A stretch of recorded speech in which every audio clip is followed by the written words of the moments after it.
My reactions to the 2026 World Cup semifinals.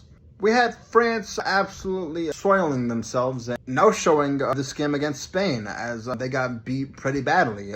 Credit to Spain, their defense was absolutely suffocating. I mean, they pretty much completely controlled this game from start to finish, and France, they just, I guess, played their worst football. I'm not calling it football. We're in America. I'm calling it soccer. But they played their worst game of the tournament, honestly, at the worst time. And this score could have been worse, honestly. Lamine Yamal almost scored, but he was offside. So this game could have been 3-0 in favor of Spain. But just an absolute embarrassment and disappointment from France, who looked like they were poised to potentially win the World Cup. Just absolute disappointment, you know, for them, for the fans. For Spain, they played a hell of a game, honestly. And I kind of figured this would happen. A lot of people weren't giving Spain a chance in saying that France was going to destroy them and blow them out. I wasn't one of those people that was foolish enough to believe that, honestly. I figured because it's a one-game elimination tournament, anything could happen. Spain definitely had a chance because they were definitely good enough to win this game, and they showed, you know.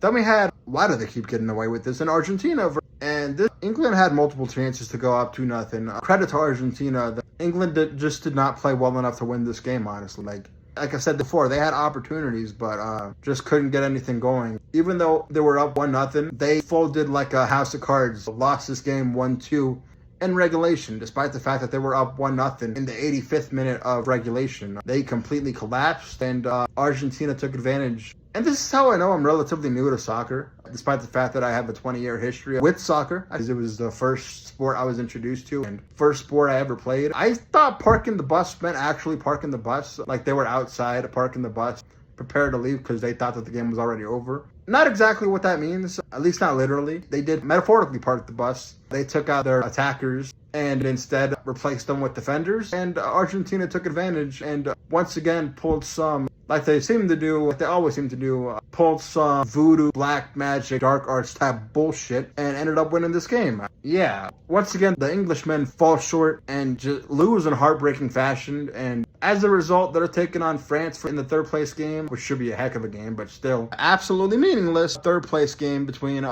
two teams that fell short in France and England. And Argentina, it just seems like they're destined to repeat as champions, you know? Messi has not scored in the last two games, and they've still, whether they've been aided by the refs or whatever, they've still managed to win the last two games. And yeah, it just seems like whichever way you slice it, it's almost fate at this point, Argentina to go back to back. But I could be wrong, you know? Spain definitely has a heck of a team. And we'll just see what happens, you know? But it should be interesting to see what happens over the weekend in the third place game between France and England, and in the World Cup finals between Spain and Argentina. But yeah.